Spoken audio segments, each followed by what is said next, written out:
Right here is a bit of hotness. No, I don't have a UTI. It's this smoking hot new full frame mirrorless right here. Let's go. We're going to get smoked on. We're just going to end up smelling like a dead pig.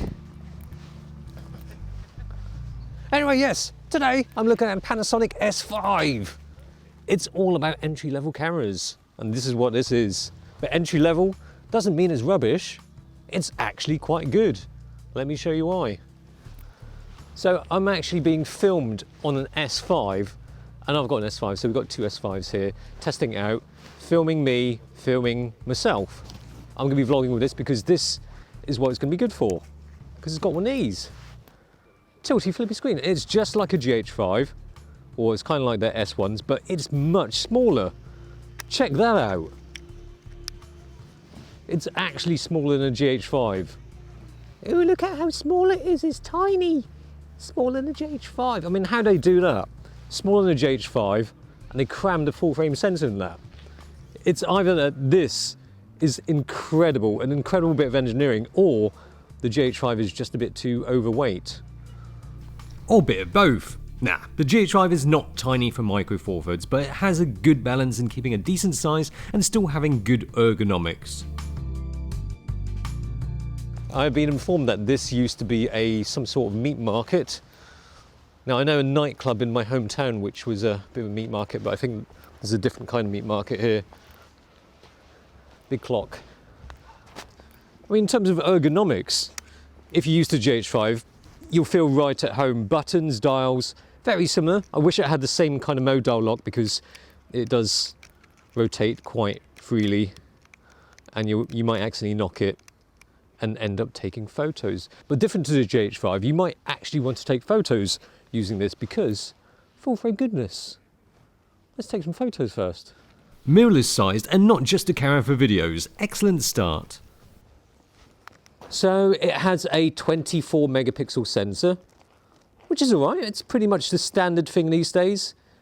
Entry-level cameras have 24 megapixels. But it's got a great feeling body. It might be on the cheap end for full frame, but it doesn't feel cheaped out. Trying to keep socially distanced here. If I can kick my cameraman in the nuts, then we're too close. Wow. So yes, it's got the tilty flippy screen, which is useful for things like this. It's not just for vloggers, it's not just for teeny boppers who like taking pictures of themselves, but you can, if you want to. What are you doing? What are you doing? You're doing some kind of Matrix shit. No, I'm just testing the It's not bad, actually. So this is my cameraman. This is award-winning photojournalist, Dan Chong. Have you won any awards? Okay, just photojournalist then. That's not bad. I'm dizzy now. I like Panasonic colours. They don't get enough credit for their skin colour rendition. Canon gets it, Sony gets a pat on the back for doing better than before. Panny deserves some love, and if 24 megapixels isn't enough, there's a high-res mode too. So we just got asked there by a couple if they're going to be on camera, if they're going to be shown in video. Probably having an affair. But anyway, yes, this feels pretty good. Although I said it's quite small and compact, it's got a good grip. Just like the GH5. It's probably because the grip juts out on the top there, so you can actually have more grip space. But it feels good in the hand. Less curvy than the GH5, a bit more blocky, but no less comfortable. And 2 card slots, using a Sony memory card. I'm sure they'll love that. Red recording button on the top. Obviously focusing on the video side of things.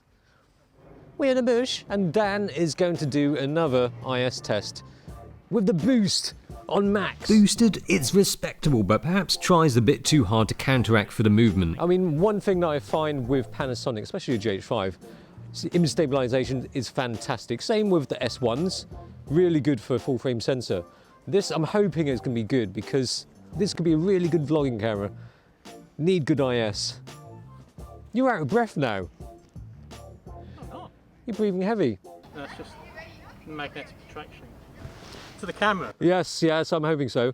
Otherwise you can keep more than the 2 meters standard distance. Okay, so we've got the red ring, red button, which means it's revved up for video. Hang on. Oh, It's not focusing. No! What is going on? Uh-oh, encountering some continuous AF issues. I might as well say it now. It uses contrast detect AF. Yeah, but they said they've improved it. Seeing how the focus works if I use my finger, so to speak. But you can actually touch the back screen and use the EVF and sort of chase around. That's pretty damn good, actually. So, Let me. oh, that's the couple that don't want to be filmed. What? I was doing a background focus. Oh, okay. Oh, yeah, of course. And then, Yeah, they're over there. and they're over there. So look, that's the foreground. That's all right. I can blur them out. No, that's all right. This is fine. Background. Seeing how the focus works if I use my finger. It's just finger focus. It's a new feature. Finger focus TM. But you can actually touch the back screen and use the EVF and sort of chase around. And you can see it. It's not. That's pretty good. You can pull focus pretty nicely like that. Yeah, it works quite well. You could try manual focusing too. That works. You said for manual focusing, not so good. It's just I wish they'd change it so you could zoom in to check focus during recording. Yeah, I mean, that is a Panasonic thing, isn't it? That you can't magnify while recording to check focus. You can only do it before you start recording. Yeah. Shame. Well, that's the problem. You need a monitor you find if you're going to use it as a sort of documentary camera, I think. Anyway, while we figure out what's the best way to focus in video, The screen's, I mean, the EVF is quite non-laggy. It's all right, not huge.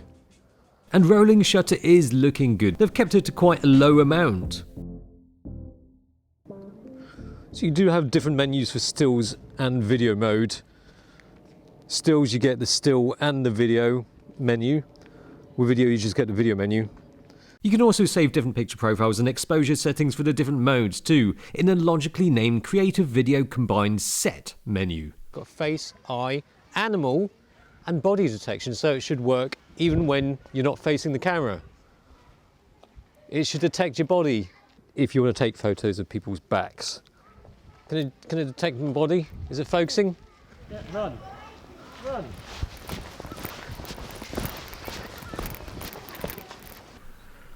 Look, even it picks up on heads with masks on. It's very 2020.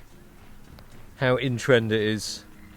It all sounds good, but it still ended up focusing behind us here. Let's test out that face, eye, body, AF, whatever it's called. Just do like a catwalk. What do you mean? Walk that way and then walk over there.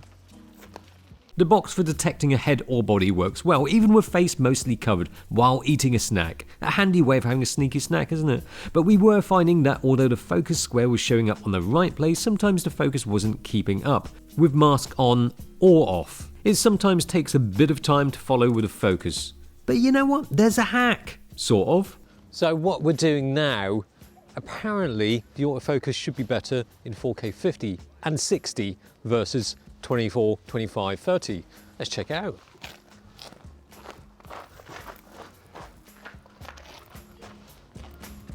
It does appear that the focus keeps up with a moving subject better.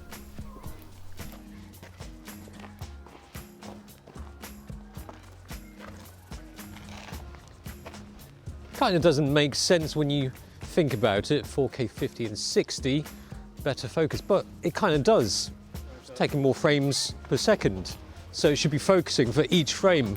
The continuous autofocus in 25p doesn't seem quite as sharp, but with both 25 and 50p the focus still pulses, racking back and forth really quickly as it's trying hard to nail focus. I mean, they had that GH5 hack before, where you shoot in 179-degree shutter.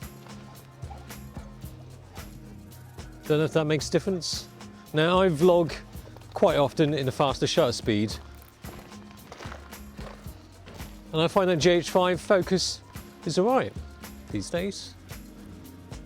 And also, 50-60p might not be an ideal fix. The trouble with 4K 50 is that, of course, you're going to get a crop, APS-C crop, which is, you know, still not too bad when you think about it. The S1H still has a crop in 4K 50, 60, but still, it's full frame. You want it to be full frame, all right? What about if I'm backlit? backlit with trees. For some reason I found that with the S1 before, it liked trees better than faces. No, that's got you. Okay, it's working. Working. Fantastic. That's good news. The other thing, so I've got this in fast everything. Fast everything. This is in fast everything. Let me turn it out of fast everything and see whether that actually makes it better or worse. With the airspeed and sensitivity set to standard everything, it's obviously slower, but lowering the sensitivity reduces the pulsing with the focus. But you know what? I think we need to challenge it a bit more with the focus. We need to do an AF test in space while on fire with lab coats on. Tom Cruise is in town. Yes, he is. We'll get him to do it. Throwing his Scientology shit around. Don't say that in the video. You're gonna get sued. That's the thing. I love Tom Cruise as well. He's great. It's just he's a bit of a weirdo. Okay, maybe not that crazy. I want to feel confident in the S5's autofocus for this to succeed as a camera. So this just ran some random moves now. I'm doing like a weird AF dance.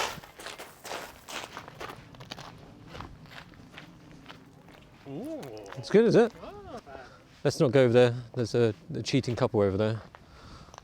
There's trouble. It's not a full-size HDMI. It's just a piddly little micro HDMI. It might break quite easy. Need more challenging tests. Oh, you want me to sprint? Well, we're gonna go running. Okay, let's go. Hang on. My sound's on. All right. Ah, that focus. Well, at least nothing else bad happened. Shit! Oh. My mic's fallen off. My mic's fallen off. It's dangling. Look at that! My big shotgun wang has fallen off. Don't run into a tree. One dog. Shit! With face, eye and body detection, there's plenty to work with. I got a face, well, half of it covered, 2 eyes and a body. Just FYI, there's a cheating couple over there. So maybe it just doesn't like running. The S5, that is. What do you mean stop? You wanted me to run, didn't you? Stop. If we just put this focus thing aside for a minute, this kit lens is pretty damn cool. Spend a few minutes to just chill out. Not that we're out of breath, just give the cameras a bit of rest. Not implying anything, but if you at any point feel like you're going to have a heart attack, just let me know, yeah? Thanks. It's not a fixed aperture lens, but 20mm wide is pretty unusual for a kit lens. I have to say that the 20mm is pretty useful. I mean, 24 is actually quite tight when you're doing this. Well, 20 is just perfect. Maybe you'd want it a little bit wider than this, but I think that's fine, you know? It's working really well. Is it? It sort of knows that your face is behind there somehow. It now doesn't really know it's focusing the camera or you. Okay, now it's got you. It's biased. It just senses it's got a Panasonic in front of it and thinks, oh, I need to focus on that. If it's a Canon, no. Sony, probably not. Panasonic, boom. It's not the fastest thing on the planet, but you can definitely work with it. That's all you need. You don't need fastest on the planet, you just need something you can work with. That should be a motto for your life, all right? Just something you can work with. Okay, let's move on before this video becomes all about just the AF. And run! But it's fully featured when it comes to video. I'm considering this is entry level. This has got 4K, already mentioned, 50, 60, but it also shoots 10-bit. 420 at 50p, 60p, but you get 10-bit in 4K 25, 30, 24, which is nice. In some ways, it's quite like a GH5, but with a full-frame sensor. It's got your V-Log-L. It comes as standard. You don't have to pay for it. That's one thing about GH5, you had to pay for it, and you get sent a little code in a big box. So it shoots 5.9K RAW, which is nice, and that's all there is to say about it because we can't show you. It's not ready yet, not ready for RAW. It will be at some point in the future, and if we can't say it, we'll just cut this bit out. Yeah, I know where we should go now. Let me have a look. Got Suffolk here. That's not where we're going. Scottish Highlands, Wales, 200 miles. Devon, Smithfield, Copenhagen. If you keep carrying on a straight line in that direction, of course, maybe jumping over a few buildings and oceans, I think you'll get there. I wonder if you can get the tube there. Actually, I want to go somewhere much closer. Oh yes, I'm excited about this. This is where I am. I am here outside the Emirates Stadium in North London to celebrate my team, Arsenal FC's successful campaign to not finish in the bottom half of the league and to win one of their specialist trophies that they specialise in, the FA Cup, and the Charity Shield, of course. Then, like any other recent camera that wants to be taken seriously as a social media tool, you can shoot in vertical mode as well, like this, for your Instagrams, your Snapchats. Good to see that Siemens plastered on the wall here. Now I'm shooting hybrid log gamma. I like hybrid log gamma, produces some nice colours. Before I was using Cine-like V with its vivid colours. So that's a statue of Dennis Bergkamp, also worked as a part-time street performer outside Trafalgar Square. Little known fact. Don't know how they can't have a statue of Ian Wright. He's a legend. Or Wenger. Or maybe there is a statue of Wenger, they just wanted it outside of the premises. So we're coming to an end of the autofocus, the S5 review. Even when we wanted to get away from the AF, we ended up coming back to it. But I just wanted to make it work. It's all too easy to complain and whinge about just one aspect of a camera. The S5 otherwise nailed it as an entry-level full-frame mirrorless. It just offers up a lot for less. Stills wise, the focus is sufficient for a little bit of action, just not amazing. But a lot of people are probably just going to be interested in the video capabilities, and you won't get anything as complete as this for a sub $2,000 camera. The video quality is superb with 14 stops of dynamic range, great skin tones, 4K 60, cropped, yes, but let's not forget the price. The only thing that people can pick out about the S5 is the focus. I don't know why Panasonic insists on contrast detect autofocus, but it is what it is, and at least it's better than the S1H in my opinion. It's not atrocious, it's workable. Mostly, the focus is on point, and as a GH5 owner, it's something that I can learn to deal with because everything else is great. And for sure, for any current GH5 owners, this is a step up that you'll most likely appreciate. I mean, that's actually okay bokeh. Okay, bokeh. Okay bokeh. That should be our channel name. So I've got a very short cameraman today. He's down there. I just realised I've got an obscenity on my. Yeah, you have actually. Why don't you turn it back to front? Because then I'll be sniffing in all the germs. Oh, hold my breath. Hold my breath. COVID. That's roughly 2 meters. If you're nuts, if I don't kick you in the nuts, then we're safe.